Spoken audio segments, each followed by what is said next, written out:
It's January 20th, 1943, over the fields of occupied Belgium.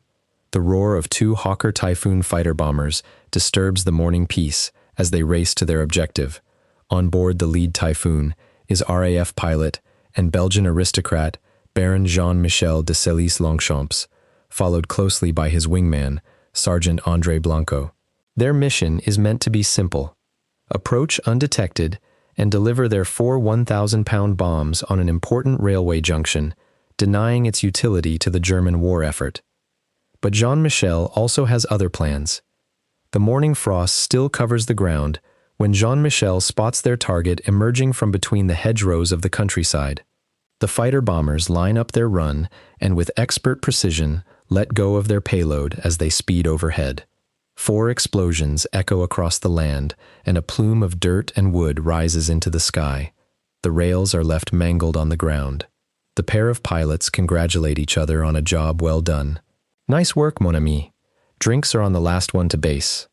And Jean-Michel tells Blanco to turn for home without him. "Return without me." The mood on the radio turns from celebratory to confusion. Blanco is asking why he wasn't coming back as well. Jean-Michel simply repeats himself, there's something else he must do. Blanco reluctantly separates from the formation and returns on his own. With his partner heading for the channel, Jean-Michel turns his aircraft in the opposite direction, heading deeper into enemy territory. His destination is Brussels. He is not cleared to do this, but the Belgian Baron doesn't care. He isn't doing this for Britain or for the Allies. Today, he seeks revenge. Revenge for himself, his family, and his Belgian countrymen. The plan was hatched several months earlier. The day burned in his mind. He was already an RAF pilot in Britain, having long fled Belgium when it was invaded by the Germans. A rumor comes from home, circulating from person to person. Someone only identified as Baron de Sely-Longchamps has been captured by the Gestapo and tortured to death for conspiring against the Germans. Jean-Michel's mind immediately thought of his father. A retired military officer and deeply patriotic, his father had used his wealth and estates to support the resistance from the moment Belgium fell. He remained in the country throughout, doing what he could to fight back against the invaders. In fury, Jean-Michel came up with an idea, and in calm he distilled it into a plan. He proposed this plan several times to the commanding officers, but every time he was turned down. Little did his superiors know, he wasn't asking. The great sprawling city of Brussels appears up ahead, and Jean-Michel heads straight for a particular street. Without a hint of hesitation, he races into the city at rooftop height. The roar of his Hawker Typhoon's 24-cylinder engine shakes the windows of the residences below. He has his eyes focused on the road ahead, following the path he's studied over and over again. Jean-Michel flies through Avenue Louise at 160 kilometers per hour, mere meters away from buildings, taking every turn with complete commitment. Up ahead, his target stands defiantly above the surrounding constructions. A tall, white apartment building. It stands out like a sore thumb, surrounded in every side by more traditional homes. Within are the offices of Nazi Germany's feared secret police, the Gestapo. He flies right in front, making the construction shake at the seams. Jean-Michel flies over Bois de la Cambre Park, turning his aircraft around while Gestapo workers gather at the windows wondering what just happened. Up in the air, Jean-Michel rounds the corner into Ave. Émile de Montlan and the Gestapo headquarters appears straight ahead. Without a second thought, he pulls the trigger.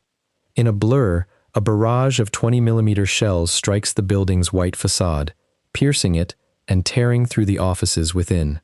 The quadruple 20mm Hispano autocannons dumping 46 rounds of high explosives into the building each and every second. He keeps firing for as long as he possibly can, holding the trigger down as the building fast fills his windshield.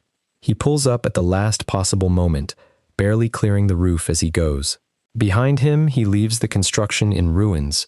Smoke and dust are pouring out of the blown-out windows. Satisfied, Jean-Michel opens up his canopy and throws out a fistful of little Belgian flags over the city. Curious civilians are brought out by the commotion to witness the trail of flags fluttering down onto their streets. He keeps throwing flags as he heads for his next target, the Royal Palace of Laeken, but for this one he has a different payload in store. From his bag he fetches a much bigger Belgian flag. Jean-Michel lets it go into the airstream as he flies over the beautifully ornate palace.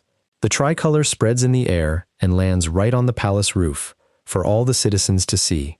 Then he turns for home, knowing the German interceptors are on the way. Civilians gather on the streets. They watch in awe as the brave pilot makes his escape, leaving a patriotic trail in his wake. Jean-Michel successfully made it back to base untouched. His raid is known to have killed at least 4 high-ranking officers of the Gestapo, while subsequent rumors across the Brussels put his tally as high as 30 Gestapo workers. The attack completely halted HQ operations for 6 weeks, while the building was repaired. Upon landing back in England, Jean-Michel's heroic actions would earn him a demotion and a berating from his superiors for having gone rogue. However, this would fortunately not last long.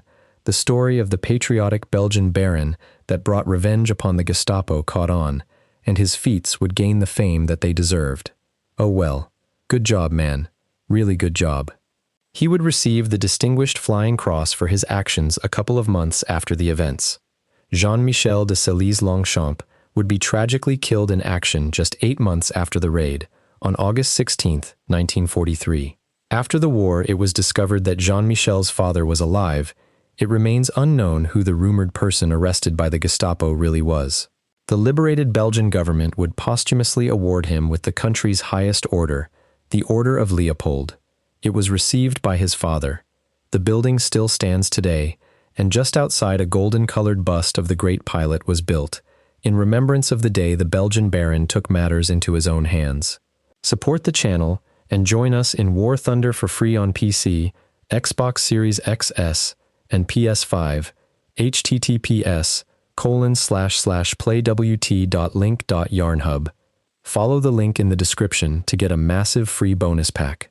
If you haven't yet, please subscribe to the channel, and please watch more videos of ours. Thank you.